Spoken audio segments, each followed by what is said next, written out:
नमस्कार मित्रों, INIFS के क्रैश कोर्स के डे 2 में आपका स्वागत है।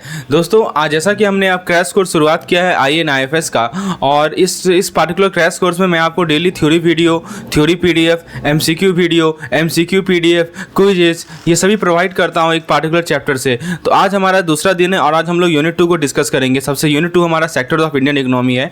मैं आपको बता दूं कि इस क्रैश कोर्स को यदि आप क्रैश कोर्स में यदि आप पार्टिसिपेट करना चाहते हैं तो आप मुझे इस नंबर पे व्हाट्सएप करके डिटेल जानकारी प्राप्त कर सकते हैं। टॉपिक का नाम है सेक्टर्स ऑफ इंडियन इकोनॉमी। चलिए दोस्तों, शुरुआत करते हैं। हम लोग सबसे बेसिक चीज़ों को समझते हैं और देखिए यहाँ पे चूंकि हम लोग कंसाइज नोट्स है हमारा, तो एकदम टू द पॉइंट बात करेंगे, इंपॉर्टेंट पॉइंट को ही डिस्कस करेंगे, दैट्स ऑल।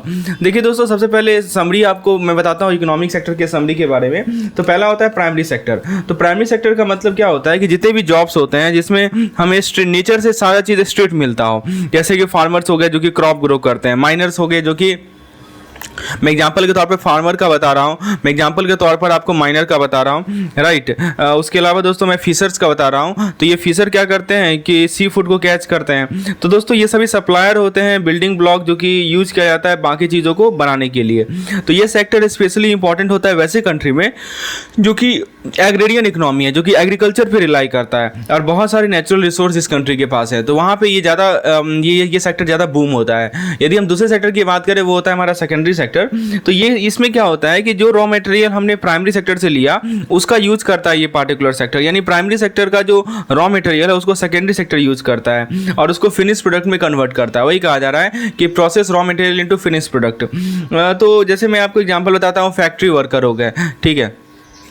तो जो फैक्ट्री वर्कर हैं जो कि कार को असेंबल करते हैं, जो लोग फैब्रिक को क्लॉथ में वीव करते हैं, फैब्रिक टू क्लॉथ, ठीक है, फैब्रिक टू क्लॉथ में जो वीव करते हैं। उसके अलावा जो बेकर्स होते हैं जो कि ब्रेड बनाते हैं फ्लोर से, तो ये सभी हमारे सेकेंडरी सेक्टर के हिस्सा होते हैं। तो वो क्या करते हैं कि वो रॉ इंग्रेडिएंट लेते हैं, they take the raw ingredient, ठीक है, और फिर उसको चीज़ों में मैन्युफैक्चर करते हैं, they convert they manufacture it into things that we use. तो ये सेक्टर बहुत इंपॉर्टेंट है इंडस्ट्रियल इकोनॉमी के लिए, they plays a major role in the Indian industrial economy. तीसरा सेक्टर है हमारा टर्सरी सेक्टर। ये बिगेस्ट सेक्टर है मोस्ट डेवलप कंट्री में आज के समय में। इसके अंदर हर एक वो जॉब आता है जो कि सर्विस प्रोवाइड करता है लोगों को और बिजनेस को, राइट। तो जैसे कि टीचर्स हो गए जो कि हमें पढ़ाते हैं, डॉक्टर्स हो गए जो कि हमारे हेल्थ का ध्यान रखते हैं, बैंक टेलर्स हो गए जो कि हमें बताते हैं कि हमारा मनी, हमारा जो पैसा है वो उसे मैनेज करते हैं। तो बेसिकली यदि कोई डायरेक्टली प्रोवाइड नहीं कर रहा है रॉ मटेरियल या कोई चीज़ें नहीं बना रहा है तो प्रोबेबली वो सर्विस सेक्टर का पार्ट है, यानी टर्सरी सेक्टर का पार्ट है। चलिए अब हम लोग क्वाटरनरी और क्विनरी सेक्टर की बात करते हैं। तो इसे कहा जाता है सुपर स्पेशलाइज्ड सर्विस प्रोवाइडर। तो समझिए कि ये सभी सेक्टर ना एवन ज़्यादा स्पेशलाइज्ड वर्जन है टर्सरी सेक्टर का। इनका फोकस होता है हाई लेवल सर्विस पे, राइट, हाई लेवल सर्विस पे फोकस होता है जिसके अंदर बहुत सारा नॉलेज चाहिए और एक्सपर्टाइज चाहिए। अब जैसे कुछ लोग कंप्यूटर सॉफ्टवेयर को डिज़ाइन करते हैं, कुछ साइंटिस्ट होते हैं जो कि लैब्स में रिसर्च करते हैं, कुछ टॉप मैनेजर होते हैं जो कि बड़े बड़े डिसीजन लेते हैं कंपनीज के लिए। तो वो सभी इस क्वाटरनरी या क्विनरी सेक्टर के हिस्सा होते हैं। ये सेक्टर बहुत ही इंपॉर्टेंट हो गया है आज के नॉलेज बेस इकोनॉमी में। तो दोस्तों ये था हमारा क्वाटरनरी सेक्टर यानी क्विनरी सेक्टर। आगे बढ़ते हैं, हम लोग क्वाटरनरी सेक्टर के बारे में थोड़ा डिटेल डिस्कशन करते हैं जिसको हम लोग नॉलेज सेक्टर भी बोलते हैं, ध्यान रखिएगा। देखिए दोस्तों, क्वेश्चन यही सबसे बनता है, आपको बेसिक कंसेप्ट क्लियर होना चाहिए और फिर आप क्वेश्चन को आसानी से सॉल्व कर पाएंगे। हमारा ये वीडियो देने का यही मकसद है कि आपको, चूंकि हमारे पास कम समय है, तो आप कम समय में यदि वीडियो देख लेते हैं, चीज़ों को समझ लेते हैं, इस पर आप MCQ प्रैक्टिस कर लें और क्विजेस प्रैक्टिस कर लें, निश्चित रूप से सक्सेस होने से आपको कोई नहीं रोक सकता। और दोस्तों हमारे चैनल का आप हेल्प ले सकते हैं अपने सक्सेस को और ही बेहतरीन बनाने के लिए और अच्छा मार्क्स को स्कोर करने के लिए। चलिए दोस्तों, क्वाटरनरी सेक्टर के बारे में थोड़ा सा और मैं आपको जानकारी दे दूं। ये जो सेक्टर होता है इसमें आप सारे नॉलेज को यूज करते हैं, using the knowledge, right, and ideas, ताकि हम चीज़ों को बेटर बना सकें। तो इसको समझिए कि हमारे इकोनॉमी का थिंकिंग कैप बोल सकते हैं। You can see it like a thinking cap of economy. तो हमारा जो अर्थव्यवस्था है उसका ये थिंकिंग कैप की तरह काम करेगा। तो यहाँ पे आप रिसर्चर को देखेंगे जो नई चीज़ों को डिस्कवर कर रहे हैं लैब में, टीचर को देखेंगे जो कि स्टूडेंट के साथ नॉलेज शेयर कर रहे हैं, डॉक्टर को देखेंगे जो कि अपने एक्सपर्टाइज को यूज कर रहे हैं लोगों को हील करने में, राइट। तो ये सभी बेसिकली ब्रेन्स होते हैं behind the progress and development. दूसरा हमारा सेक्टर होता है, इसीलिए कहा जाता है ब्रेन पावर ऑफ इकोनॉमी। पूछा जा सकता है which sector is called brain power of economy, answer is quaternary sector. देखिए दोस्तों, क्विनरी सेक्टर के बारे में बात करते हैं तो ये बिग डिसीजन मेकर होते हैं, यानी डिसीजन मेकिंग सेक्टर होता है। तो सबसे एक्सक्लूसिव क्लब जो इकोनॉमी में होता है वो होता है हमारा क्यूनरी सेक्टर। ये वो लोग होते हैं जो कि हाई लेवल कॉल लेते हैं, जो कि अफेक्ट करता है कि चीज़ें कैसे रन करें। जैसे कि मैं आपको एग्जांपल की तरह बताऊं कि जो हमारे बड़े बड़ी कंपनियां होती हैं, टॉप गवर्नमेंट ऑफिशियल होते हैं जो कि नेशनल पॉलिसी सेट करते हैं, ठीक है, उनके जो सीईओज हैं, सीईओ यानी आप जानते होंगे चीफ एग्जीक्यूटिव ऑफिसर जो होते हैं, ठीक है, जो लीडिंग साइंटिस्ट हैं जो गाइड करते हैं रिसर्च डायरेक्शन को, ये सभी क्यूनरी सेक्टर के हिस्सा होते हैं। तो समझिए कि वो कैप्टन होते हैं जो कि हमारे इकोनॉमी के शिप को स्टीयर कर रहे होते हैं। समझ में आ गया? ठीक है, तो मैं आपको क्वाटरनरी और क्यूनरी के बीच में थोड़ा सा डिफरेंस आपको समझा दूं, ठीक है, क्योंकि कंफ्यूजन हो सकता है। देखिए दोस्तों, क्वाटरनरी सेक्टर के अंदर रिसर्च डेवलपमेंट, रिसर्च डिपार्टमेंट आएगा जिसने एक नया टेक्नोलॉजी को इन्वेंट किया है प्रोडक्ट के लिए, और क्यूनरी सेक्टर में जो सीईओ होते हैं वो डिसाइड करेंगे कि उस टेक्नोलॉजी को यूज करना है या नहीं करना है और कैसे प्रोडक्ट को लॉन्च किया जाए। ठीक है, तो ये जो इलाइट ग्रुप होता है ना जो कि इकोनॉमी को डायरेक्शन प्रोवाइड करते हैं, वो हमारे क्यूनरी सेक्टर के हिस्सा होते हैं। होपफुली आपको सारा सेक्टर समझ में आ गया होगा इस स्लाइड के माध्यम से। Very good. अब देखिए उसी चीज को यहाँ पे एक टैबलेट फॉर्मेट में शो किया गया है। The same thing has been summarised in the tablet format, आप देख सकते हैं। तो यहाँ पे देखिए पहला लिखा गया है सेक्टर। सेक्टर के अंदर different categories of economic activities आते हैं, प्राइमरी, सेकेंडरी, टर्शियरी एक्टिविटीज में आप देख सकते हैं जो मेन जॉब जो लोग करते हैं प्रत्येक सेक्टर में। प्राइमरी में एग्रीकल्चर, माइनिंग, सेकेंडरी में मैन्युफैक्चरिंग, टर्शियरी में सर्विस, बैंकिंग, एजुकेशन। इसका निक नेम भी है कुछ। रोल क्या है? रॉ मटेरियल प्रोवाइड करना प्राइमरी सेक्टर का। सेकेंडरी सेक्टर का रोल क्या है कि रॉ मटेरियल को ट्रांसफॉर्म करना। टर्शरी सेक्टर का रोल क्या है? दूसरे सेक्टर को सपोर्ट करना। ठीक है, प्राइमरी सेक्टर में एम्प्लॉयमेंट हाई होता है, सेकेंडरी सेक्टर में एम्प्लॉयमेंट हाई होता है, टर्शरी सेक्टर ग्रोइंग सेक्टर कहलाता है। और लास्ट ऑप्शन जो कर रहा है वो मेथड्स बताया जा रहा है कि कौन से मेथड को यूज किए जाते हैं, कैसे चीज़ें जैसे कैसे काम करवाई जाती हैं प्रत्येक सेक्टर में। तो प्राइमरी सेक्टर में आप देख सकते हैं कि ये सेक्टर जो है ट्रेडिशनल मेथड पे रिलाई करता है, जैसे कि मैनुअल लेबर, ठीक है, मैनुअल लेबर पे रिलाई करता है, या बेसिक टूल को रिलाई करता है फार्मिंग के लिए, माइनिंग के लिए, फिशिंग के लिए। सेकेंडरी सेक्टर दोस्तों ऑर्गेनाइज होता है, मैन्युफैक्चरिंग जो है फैक्ट्रीज और फैक्ट्रीज को यूज करते हैं, ठीक है। और टर्शरी सेक्टर दोस्तों एडवांस लॉजिस्टिक होता है। ये सर्विस सेक्टर जो है रिलाई करता है एडवांस लॉजिस्टिक पे, कम्युनिकेशन सिस्टम पे, ताकि सर्विस प्रोवाइड कर सके। तो चलिए आगे देखते हैं हम लोग ट्रेडिशनल एग्रीकल्चर के बारे में बात करते हैं। तो दोस्तों ट्रेडिशनल एग्रीकल्चर में सबसे पहला पॉइंट है रेनफेड। रेनफेड का मतलब क्या होता है कि जो फार्मर है वो नेचुरल रेनफॉल पे रिलाई करते हैं ताकि वो क्रॉप को ग्रो कर सकें, ताकि वो वैसे क्रॉप जो कि ड्रॉट से वनरेबल होता है। दूसरा होता है हमारा सब्सिस्टेंस फार्मिंग। सब्सिस्टेंस फार्मिंग क्या होता है कि फार्मर जो है केवल एनफ फूड ही ग्रो नहीं करते अपने आप को फीड करने के लिए, अपने फैमिली को फीड करने के लिए, मतलब फार्मर जो है ये खाना उपजाते हैं ताकि अपने को फीड कर सके, अपने फैमिली को फीड कर सकें। और लो डाइवर्सिफिकेशन का मतलब क्या हुआ कि वो फार्मर जो होते हैं वो बहुत ही कुछ ही स्टेपल क्रॉप आप समझते होंगे, कुछ ही स्टेपल क्रॉप ग्रो करते हैं, जैसे कि राइस हो गया, व्हीट हो गया, जिससे उनका इनकम बन सके और फूड सिक्योरिटी रिस्की हो यदि वो क्रॉप फेल कर जाएगा। ठीक है, दूसरा है चैलेंजेस क्या क्या है। तो राइजिंग पॉपुलेशन, जैसे जैसे भारत का पॉपुलेशन बढ़ रहा है तो जो है सभी लोगों को ज़्यादा से ज़्यादा खाना चाहिए, ठीक है, डिमांड बढ़ रहा है एग्रीकल्चर गुड्स का। गवर्नमेंट का क्या रिस्पॉन्स है? सरकार ने बहुत सारे इनिशिएटिव लॉन्च कर रखे हैं ताकि एग्रीकल्चर को इंप्रूव कर सकें और जो हमारा फूड का ग्रोइंग डिमांड है उसको मीट कर सकें। इन सभी इनिशिएटिव को हम लोग क्या बोलते हैं? एग्रीकल्चर रिवॉल्यूशन बोलते हैं। चलिए आगे अगली स्लाइड पे आते हैं। Let's come to the next slide. और इस स्लाइड में बताया जा रहा है कि एग्रीकल्चर रिवॉल्यूशन जो भारत में आया है उसका एक समराइज लिस्ट है। आप यहाँ देख सकते हैं कि सबसे पहला है green revolution. Green revolution basically 1966 से लेकर 1978 में लाया गया। इसके जो हेड थे वो थे एमएस स्वामीनाथन, फादर कहा जाता है। तो इसमें क्या था कि फूड ग्रेन प्रोडक्शन को बढ़ाना हाई यील्डिंग वैरायटी के माध्यम से। दोस्तों ये पूछा जा सकता है कि ग्रीन रिवॉल्यूशन किसके का? तो एमएस स्वामीनाथन। फिर व्हाइट रिवॉल्यूशन जो है वर्गीज क्यूरियन के द्वारा, इसमें मिल्क प्रोडक्शन पे जोर दिया गया। येलो रिवॉल्यूशन जो है ऑयल सीड प्रोडक्शन पे, ये पूछा गया था पिछले बार, ध्यान दीजिएगा। Yellow revolution oil seed production Sam Pitroda. Blue revolution fish and aquaculture production Arun Krishnan. ये तीन चीज याद रखना है, किससे रिलेटेड है और कौन इसके फादर हैं। ठीक है, किसने इनिशिएटिव को शुरू किया। ब्लू रिवॉल्यूशन फिश और एक्वा से रिलेटेड है, अरुण कृष्णन। गोल्डन रिवॉल्यूशन जो है फ्रूट्स, वेजिटेबल और हनी और फ्लावर से है, निरपक तुतेज। फिर गोल्डन फाइबर रिवॉल्यूशन जो है हमारा जूट प्रोडक्शन से रिलेटेड है। सिल्वर रिवॉल्यूशन इंदिरा गांधी के द्वारा लाया गया था, एक प्रोडक्शन से रिलेटेड है। Pink revolution onion, brown, pharmaceutical से रिलेटेड है। और ये दुर्गेश पटेल के द्वारा लॉन्च किया गया। ब्राउन रिवॉल्यूशन जो है leather, cocoa, non conventional energy से रिलेटेड है और ये हीरालाल चौधरी के द्वारा स्टार्ट किया गया। तो दोस्तों ये सभी हमारे अलग अलग तरह के रिवॉल्यूशन है जो कि मैंने आपको अभी समझाए। उसके अलावा देखिए एक और रिवॉल्यूशन है, इसका नाम है रेड रिवॉल्यूशन। तो रेड रिवॉल्यूशन में क्या होता है, मीट और टोमेटो का प्रोडक्शन बढ़ना, विशाल तिवारी। ग्रे रिवॉल्यूशन में क्या होता है, फर्टिलाइजर प्रोडक्शन बढ़ना। एवरग्रीन रिवॉल्यूशन में क्या होता है, सस्टेनेबल प्रैक्टिसेस पे फोकस होना, ठीक है, जिसके सूत्रधार हैं MS स्वामीनाथन। उसके अलावा हमारा जो प्रोटीन रिवॉल्यूशन है ये 2020 में लॉन्च किया गया है हायर एग्रीकल्चर प्रोडक्शन के लिए नरेंद्र मोदी जी के द्वारा। तो दोस्तों ये चीज़ समझ में आई आपको, ठीक है, अलग अलग तरह के रिवॉल्यूशन में। अब जरा हम एक समराइज टेबल में आपको शो करता हूँ जिसमें बताया जा रहा है कि अलग अलग सेक्टर का कितना कॉन्ट्रीब्यूशन है भारत के GDP में, ठीक है। तो सबसे पहला आप देख सकते हैं कि सर्विस मतलब इस टेबल में बताया जा रहा है कि प्रत्येक इकोनॉमिक सेक्टर कितना कॉन्ट्रीब्यूट करता है, कितने गुड्स एंड सर्विस भारत में प्रोड्यूस किए जा रहे हैं उसमें, यानी GDP में।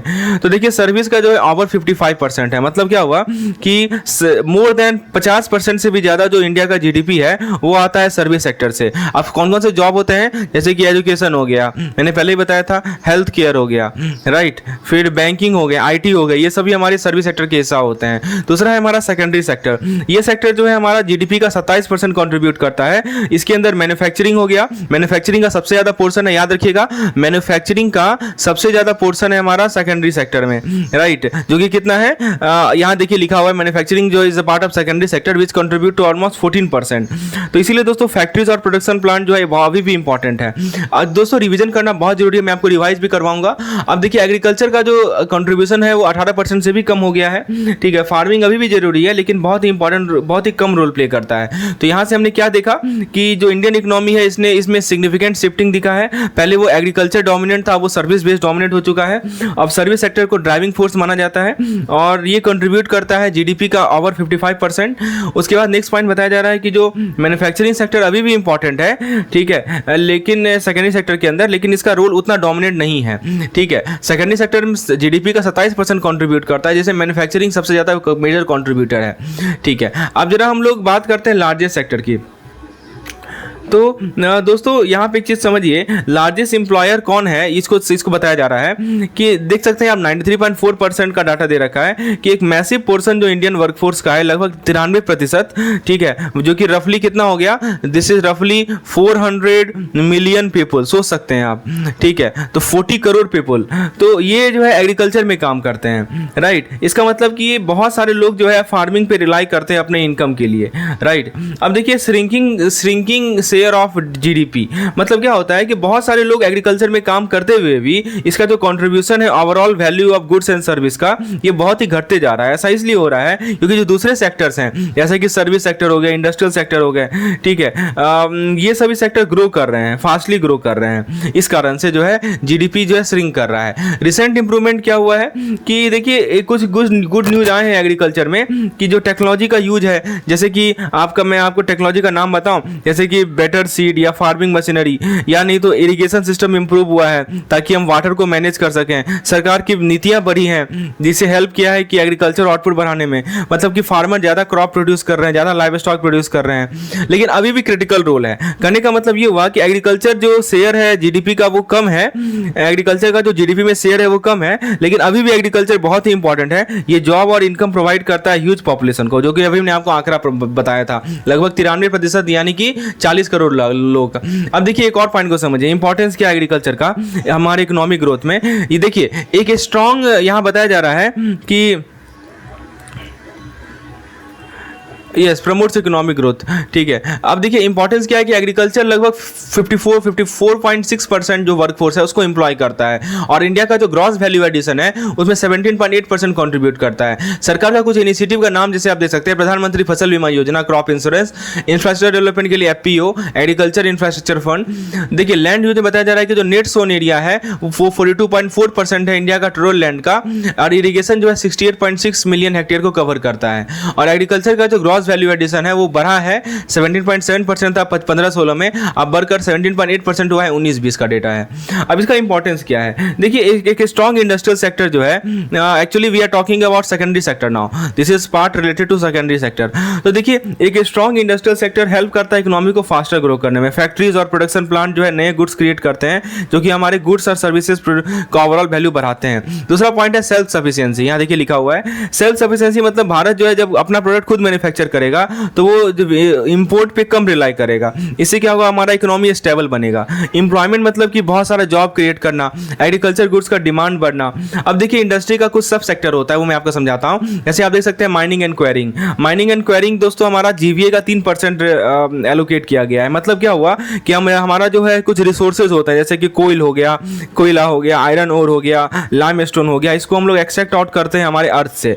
अच्छा, आप जीवीए पूछेंगे क्या होता है, जीवीए का मतलब होता है ग्रॉस वैल्यू एडिशन, मतलब कि जितना एक सेक्टर कितना वैल्यू क्रिएट कर रहा है इकोनॉमी के अंदर उसको बताता है ये जीवीए, कितना मेजर है। Basically it is a measure of value created by a sector with in the economy. तो mining and quarrying 3% GVA, manufacturing 18% GVA, मतलब ये बिगेस्ट पार्ट है इंडस्ट्रियल सेक्टर का। इसके अंदर हम रॉ मटेरियल को फिनिश गुड्स में कन्वर्ट करते हैं। Power, gas, water and utility का 2% जीवीए है। मतलब इसके ये जो सब सेक्टर है ये एसेंशियल सर्विस प्रोवाइड करता है, जैसे कि बिजली, नेचुरल गैस, क्लीन वाटर, जो कि क्रूशियल है सभी इंडस्ट्री को फंक्शन करने के लिए। और लास्ट आता है कंस्ट्रक्शन जो कि 8% जीवीए है, मतलब इसके अंदर हम हाउस बिल्ड करना, रोड बिल्ड करना, ब्रिजेस बिल्ड करना। ठीक है, तो दोस्तों लास्ट पॉइंट बताया जा रहा है इंडस्ट्री का ग्रोथ। देखिए देखा गया है कि अच्छा न्यूज ये है कि इंडिया का जो इंडस्ट्रियल सेक्टर है वो अच्छा होते जा रहा है। इसका जो जीवीए में कंट्रीब्यूशन है वो सिग्निफिकेंटली बढ़ा है, 17% था 1950-1951 से, और आज के समय में ये 29% हो चुका है। ये शो करता है कि मैन्युफैक्चरिंग या दूसरे इंडस्ट्रीज जो है ये बहुत ही इंपॉर्टेंट रोल प्ले कर रहे हैं हमारे भारतीय अर्थव्यवस्था में। अब देखिए इंडस्ट्रियल जर्नी का ब्रेकडाउन की बात करें तो 4 फेज है। पहला फेज है 1951 से लेकर 1965 का। इसमें क्या हुआ था, ये जो है इंडस्ट्री का ग्राउंड वर्क यहाँ पे ले डाउन किया गया था। सरकार का फोकस था कि वो बेसिक इंडस्ट्री को सेटअप करे, जैसे कि स्टील को सेटअप करे, जैसे कि पावर प्लांट सेटअप करे। ठीक है, तो ये चीज है। फेज 2 आया 1965 से लेकर 1980 तक। अनफॉर्चुनेटली इंडस्ट्री में कुछ चैलेंजेस फेस किए इस सही समय के दौरान और ग्रोथ स्लो हुआ। ठीक है, बहुत सारे फैक्टर्स थे जैसे इकोनॉमिक पॉलिसी के कारण। फेज 3 हुआ हमारा 1980 से लेकर 1991 में, बैक ऑन ट्रैक आया। सरकार ने कुछ स्टेप लिया ताकि इंडस्ट्री सेक्टर को रिवाइव कर सके और चीजें जो है इंप्रूव होने लगी। और फेज 4 आता है 1991 ऑनवर्ड, ये करंट फेज है और इसमें इकोनॉमिक रिफॉर्म लाए गए। इंडस्ट्री ज्यादा ओपन है कंपटीशन से और फॉरेन इन्वेस्टमेंट से। अब जरा हम इंडस्ट्रियल ग्रोथ को मेजर कैसे करते हैं वो जरा देखिए। मेजर करने के लिए दोस्तों हमारे पास जो इंडेक्सेस है, पहला इंडेक्स है index of industrial production, short में हम लोग आईआईपी बोलते हैं। देखिए दोस्तों ये एक ब्रॉड मेजर होता है जो कि हमारे वॉल्यूम ऑफ प्रोडक्शन पे ध्यान देता है, प्रोडक्शन वॉल्यूम पे ध्यान देता है।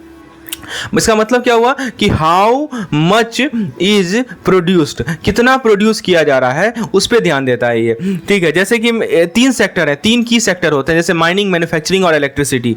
तो देखिए दोस्तों ये समझिए कि एक बड़ा सा स्कोर बोर्ड है जो कि बताता है कि ओवरऑल एक्टिविटी इन सभी इंडस्ट्री में कितने हो रहे हैं। ये तो पहला इंडिसेस हो गया जिसको बोलते हैं इंडेक्स ऑफ इंडस्ट्रियल प्रोडक्शन, और दूसरा इंडेक्स होता है इंडेक्स ऑफ कोर इंडस्ट्री, जिसको शॉर्ट में हम लोग आईसीआई बोलते हैं। तो ये जो इंडेक्स होता है ये 8 सबसे इंपॉर्टेंट इंडस्ट्री पे फोकस करता है जो कि क्रूशियल है इंटायर इकोनॉमी के लिए। जैसे 8 में क्या क्या है, जैसे स्टील हो गया, कोल हो गया, इलेक्ट्रिसिटी हो गया, रिफाइनरी प्रोडक्ट हो गया, crude oil, natural gas, cement, fertiliser. ठीक है, तो ये चीज है। अब यहां तक समझ में आ गया 4 फेजेस कौन कौन से थे और कैसे हम लोग मेजर करते हैं इंडस्ट्रियल ग्रोथ को।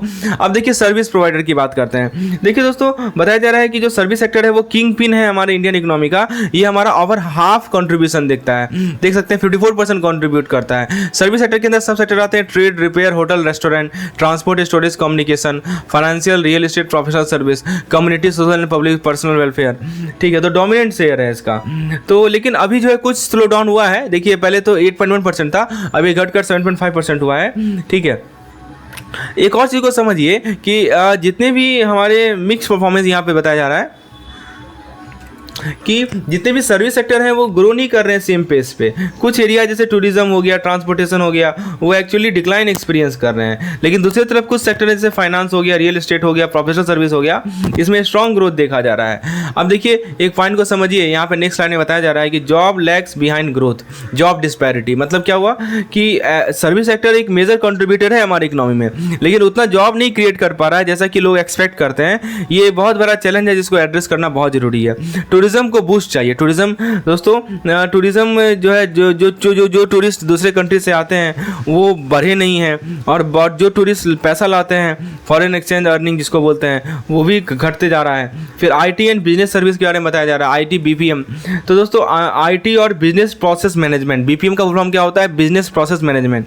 तो ये जो इंडस्ट्री है वो रैपिडली ग्रो कर रही है। इसका जो एस्टिमेटेड वैल्यू है $181 बिलियन पहुंच चुका है 2018-19 में। अब जरा सर्विस सेक्टर के बारे में थोड़ा सा और मैं आपको जानकारी दे दूं, तो मैंने आप पहले बताया था कि इंडियन इकोनॉमी का किंग माना जाता है, डोमिनेंट शेयर होता है इसका, राइट।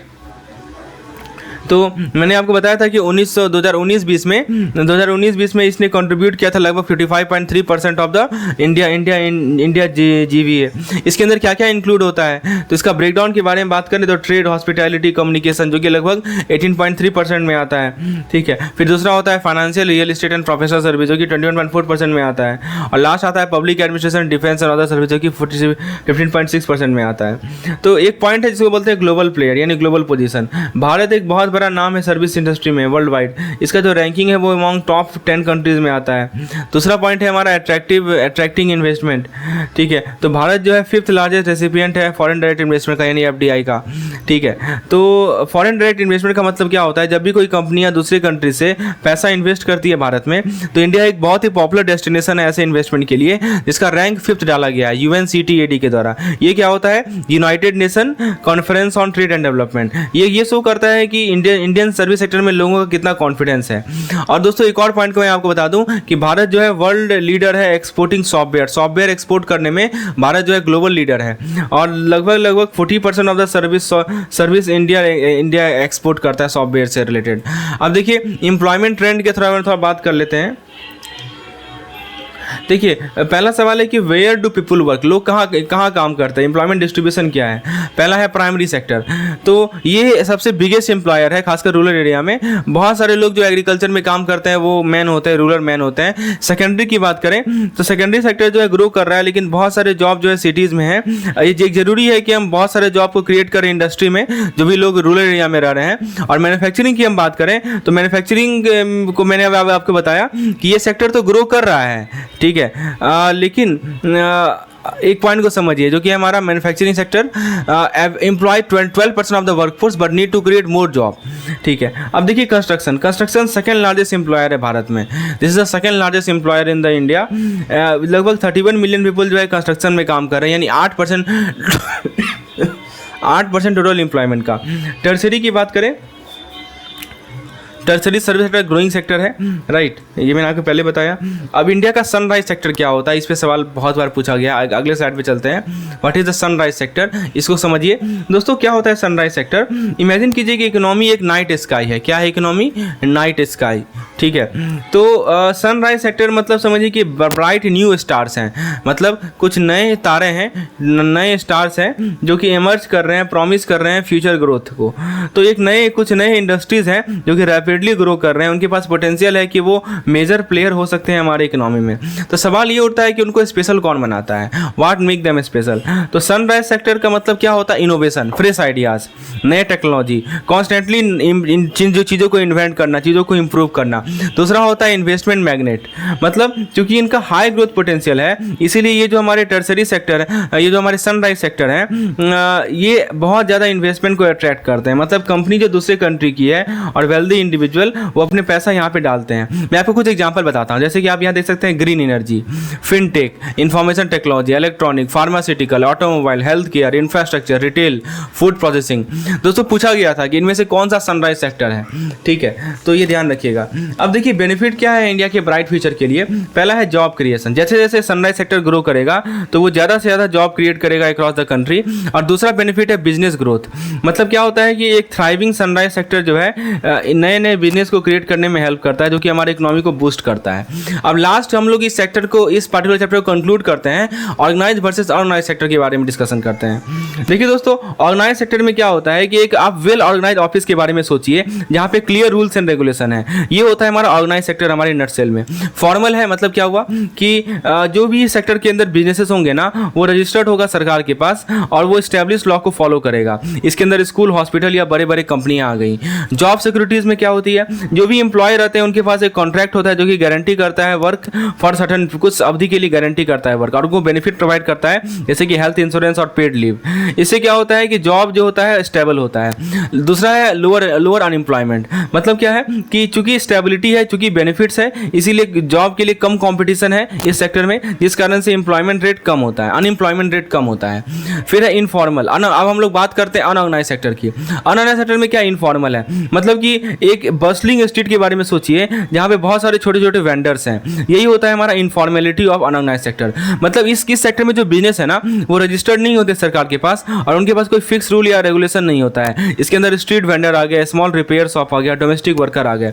अनस्टेबल वर्क है, मतलब क्या हुआ कि कोई कॉन्ट्रैक्ट नहीं है, कोई गारंटी नहीं है वर्क आवर या इनकम का, जॉब टेम्प्रोरी हो सकता है या अनसर्टेन हो सकता है।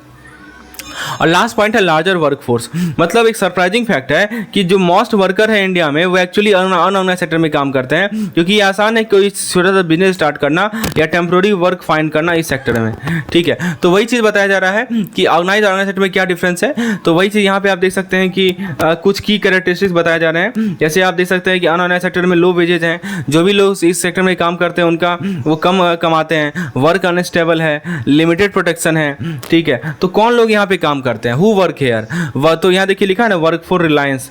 तो चैलेंजेस होने के बावजूद एक लार्ज पोर्शन है इंडिया वर्कफोर्स का जो कि अनऑर्गेनाइज सेक्टर में काम करते हैं, जैसे कि manual labour and traditional technology. तो मतलब बहुत सारे जॉब जो होते हैं सेक्टर के अंदर, इसके अंदर मैनुअल लेबर आते हैं या ट्रेडिशनल स्किल या टेक्नोलॉजी पर रिलाई करते हैं। तो अब देखिए किसे इंक्लूड किया गया। दो तरीका है डिफाइन करने का वर्कर को अनऑर्गेनाइज सेक्टर में। मतलब अनऑर्गेनाइज सेक्टर में जो वर्कर होते हैं उनको डिफाइन करने का दो तरीका है। एक तो है NCUS डेफिनेशन। तो ये जो डेफिनेशन है वो किसके द्वारा लाया गया, national commission on enterprises in the unorganised sector, इसका फुल फॉर्म होता है NCUS का।